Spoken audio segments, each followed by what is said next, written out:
Hello, welcome to my channel Pariksha study. आज हम lecture number 7 करेंगे क्लास 10 का, जिसमें मैं आपको चैप्टर नंबर 4 द्विघात समीकरण का एक्सरसाइज 4.2 का क्वेश्चन नंबर 4 से लेके 4 और 5 कराऊंगा। तो आइए शुरू करते हैं आज की वीडियो। तो हमारा क्वेश्चन नंबर 4 है, दो क्रमागत धनात्मक पूर्णांक ज्ञात कीजिए जिनके वर्गों का योग हमारा 3, 6, 5 है। तो हम इसको सॉल्व करेंगे। तो इसमें दे रखा है हमें दो क्रमागत धनात्मक पूर्णांक। दो क्रमागत धनात्मक पूर्णांक क्या होता है हमारा, एक डिजिट के बाद जो नेक्स्ट डिजिट होगी उसे हम धनात्मक पूर्णांक कहते हैं। जैसे एक के बाद जैसे 1 है, 1 के बाद 2, 3, तो इस तरीके की जो डिजिट होंगी एक के बाद एक, उसको हम धनात्मक पूर्णांक कहते हैं। तो इसमें मानेंगे माना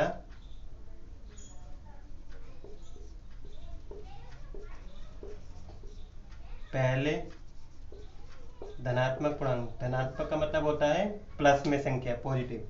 धनात्मक पूर्णांक x है।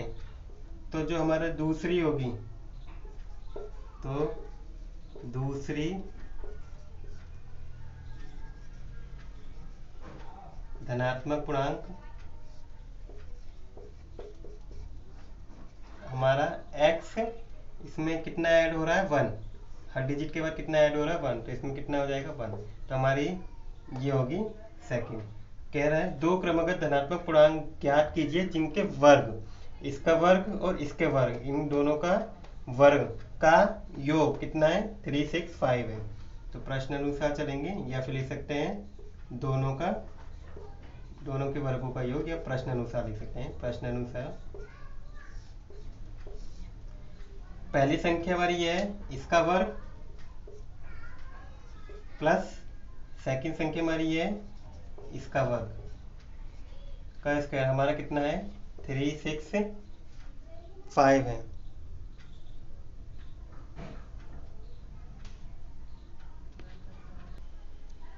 तो जब हम इसको सॉल्व करेंगे तो हमारा ये x square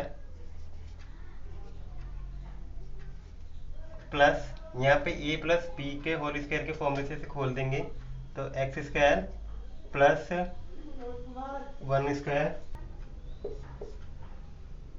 plus 2ab, 2a हमारा हो जाएगा x और b हमारा 1 इजिकल टू 3, 6, 5। अब इसे करेंगे आगे सॉल्व, एक्स स्क्वायर प्लस, ये हमारा एक्स स्क्वायर और एक्स स्क्वायर 2x स्क्वायर हो जाएगा, प्लस 1 का स्क्वायर 1 और 2 किससे मल्टीप्लाई करेंगे 2x इजिकल टू 3, 6, 5 हो जाएगा।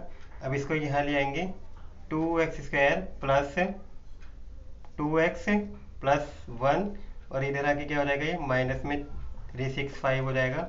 अब इसमें से इसको सब माइनस करेंगे, तो 2x square plus 2x plus minus में 3, 6, 4 इज इक्वल टू 0 हो जाएगा। अब हम क्या करेंगे, इसके 2 की टेबल से कट रहा है पूरे इक्वेशन, तो हम इसे काट देंगे। X square plus x minus में 2 1 जा 2 8 जा 2 जा, तो हमारा ये आ जाएगा x square plus x minus में 182। अब हमारा ए जो है, ए हमारा 1 है, बी हमारा 1 और सी हमारा -182 हो जाएगा। अब हम इसके फैक्टर्स निकालेंगे, तो इसका जो फैक्टर्स आएंगे वो हमारे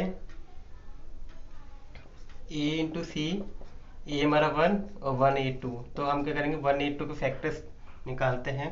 अब एक्स स्क्वायर प्लस में 14x minus 13x minus 182 is equal to 0, हमारी ये इक्वेशन आई थी। अब इन दोनों में से कॉमन ले लेंगे, और इन दोनों में से मैं यहाँ से जो कॉमन आ रहा है वो x और यहाँ x प्लस 14 बचेगा हमारा, इसी तरह से 13x प्लस 14 आ जाएगा इजिकल टू 0। अब जब हम फैक्टर्स हो जाएंगे हमारे x माइनस 13 और x प्लस 14 ये फैक्टर्स आ जाएंगे। अब इन दोनों को हम क्या करेंगे, अलग अलग सॉल्व कर लेंगे यहाँ पे, तो यहाँ से हमें वैल्यू आ जाएगी x स्क्वायर टू 13, एक फैक्टर ये आ जाएगा और सेकंड हमारा x ये प्लस का इधर आके माइनस हो जाएगा, तो सेकंड वैल्यू हमारी ये आ जाएगी। तो क्वेश्चन नंबर 5 है हमारा, एक समकोण त्रिभुज की ऊंचाई इसके आधार से 7 सेंटीमीटर कम है। यदि हम उसके कर्ण 13 सेंटीमीटर का हो तो हमें क्या करनी है, उसकी दो अन्य भुजाएं ज्ञात करनी है। तो इसको सॉल्व करेंगे हम। आपको पता होना चाहिए समकोण त्रिभुज किसे कहते हैं। ये हमारा क्या है, एक समकोण त्रिभुज है। इस त्रिभुज में इसका आधार 7 सेंटीमीटर कम है। किससे कम है? ऊंचाई से कम है। तो ऊंचाई से 7 सेंटीमीटर कम है आधार। तो जो आधार है उसको मान लेंगे x, और जो ऊंचाई है ये हो जाएगी हमारी ऊंचाई, ये हमारी कम है। कितनी कम है?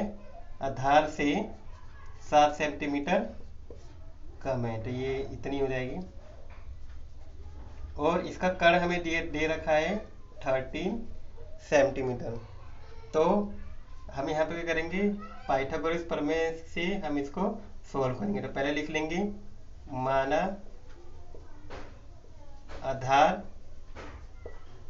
जो हो जाएगा वो x सेंटीमीटर है, और जो इसकी ऊंचाई है, ऊंचाई हमारी कितनी हो जाएगी, x माइनस 7 सेंटीमीटर। और जो इसका कर्ण है वो कर्ण कितना हो जाएगा, 13 सेंटीमीटर, जो हमें क्वेश्चन में दिया हुआ है। तो हम क्या करेंगे, अब इसको पाइथागोरस प्रमेय से सॉल्व करेंगे। तो हम यहाँ लिख लेंगे पाइथागोरस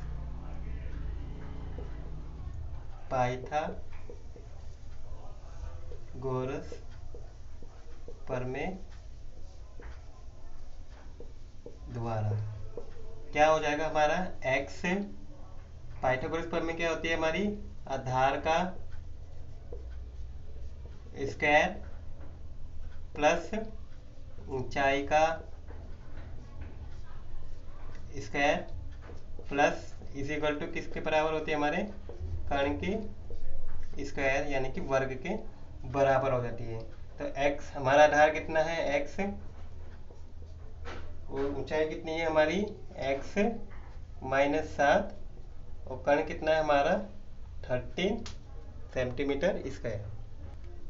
हमारा ये इसका स्क्वायर हो जाएगा। तो हम इसे सॉल्व करेंगे, एक्स स्क्वायर ये तो ऐसे रहेगा, हम इसको a माइनस बी ए होल स्क्वायर से सॉल्व करेंगे। तो एक्स स्क्वायर माइनस में b का स्क्वायर मतलब 7 का स्क्वायर प्लस और माइनस में 2ab, 2a हो जाएगा हमारा x, और b हमारा है 7, और 13 का स्क्वायर हमारा 169 होता है। अभी एक्स स्क्वायर हमारा ऐड हो जाएगा, तो ये हो जाएगा हमारा 2x स्क्वायर प्लस में 7 का स्क्वायर हमारा 49, और 2 की 7 से मल्टीप्लाई करेंगे तो 14x इज इक्वल टू 169 आ जाएगा। अब हम इसको सॉल्व करेंगे, 2x square minus 14x plus 49, और ये जो यहाँ पे माइनस में इसको हम यहाँ ले आएंगे, इधर आके क्या हो जाएगा, मतलब प्लस में इधर आके माइनस हो जाएगा, इज इक्वल टू 0। जब हम इसे सॉल्व करेंगे हम इसमें से इसको घटाएंगे, तो 2x स्क्वायर माइनस 14x, हमारी बड़ी डिजिट माइनस में तो इसलिए माइनस में आएगा, और ये इसको घटाएंगे तो हमारा आ जाएगा ये 120 इज इक्वल टू 0। अब हम क्या करेंगे, इसके फैक्टर्स निकालेंगे। तो इसके फैक्टर्स के लिए हमें क्या करना होगा, पहले हमारी ये क्या है, 2 की टेबल से ये इक्वेशन कट रही है तो हम इसे काट लेंगे। तो ये हो जाएगा हमारा x square minus 7x minus में 60। तो हमारी ये इक्वेशन आ जाएगी। हम इसको सॉल्व करेंगे, इसके फैक्टर्स निकालेंगे। तो हमारी इक्वेशन ये है, हम इसमें a इक्वल टू क्या हमारा 1, b हमारा है माइनस 7, और c हमारा है माइनस का 60। a इंटू सी ज्ञात करेंगे, 1 इंटू 60 माइनस का, तो ये हमारा माइनस का 60 आ जाएगा। अब हमें 60 के क्या करने हैं हमें फैक्टर्स निकालने हैं, जिसको मैं यहाँ निकालता हूँ। 60 के हमारे आ जाएगा 2535 और ये हो जाएगा हमारा 1। अब हमें 7 लेके आना है, तो ये कैसे आएगा? 2 2 जा 4, 4 3 जा 12, तो हमारा ये कितना आ जाएगा 12 और ये क्या हो जाएगा 5। तो इसके फैक्टर्स जो आएंगे वो हमारे 12 और 5 आ जाएगा। तो हम यहाँ पे लिखेंगे x² माइनस 7x की जगह पे 12x बड़ी डिजिट माइनस में और छोटी डिजिट प्लस में 5x, क्योंकि हमें माइनस का बनाना है। 60 इजिकल टू 0। अब इन दोनों में से कॉमन ले लेंगे और इन दोनों में से कॉमन लेंगे, तो हमारे यहाँ पे कॉमन आ जाएगा x माइनस में 12 और इन दोनों में हमारा कॉमन आ जाएगा 5x माइनस में 12 इजिकल टू 0। तो हमारा x माइनस 12 इजिकल एक फैक्टर ये आ जाएगा हमारा, और सेकेंड हमारा x से प्लस में 5 इजिकल टू 0। तो जब x माइनस 12 को हम सॉल्व इजिकल टू 0, तो x ये माइनस 12 इधर आ जाएगा, तो एक वैल्यू हमारी ये आ जाएगी, और सेकेंड x प्लस 5 0, तो ये हमारा माइनस का 5 आ जाएगा। और हमारे समीकरण में जो ऋणात्मक मान होता है वो मान्य नहीं होता, इसलिए जो हमारे जो धनात्मक मान क्या होगा, मान्य होगा। तो इसका मतलब क्या है, जो हमारे आधार होगा, जो त्रिभुज की भुजा का जो हमने आधार माना था, अतः यहाँ लिख देंगे ऋणात्मक मान मान्य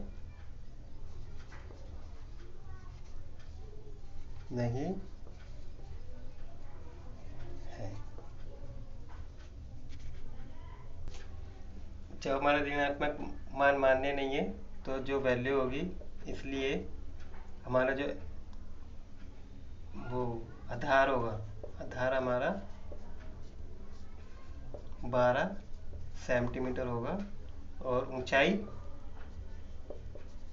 हमारी आधार से कितनी कम थी, 7, तो हमारी जो ऊंचाई हो जाएगी वो 5 सेंटीमीटर आ जाएगी, और कर्ण हमें क्वेश्चन में दिया ही था।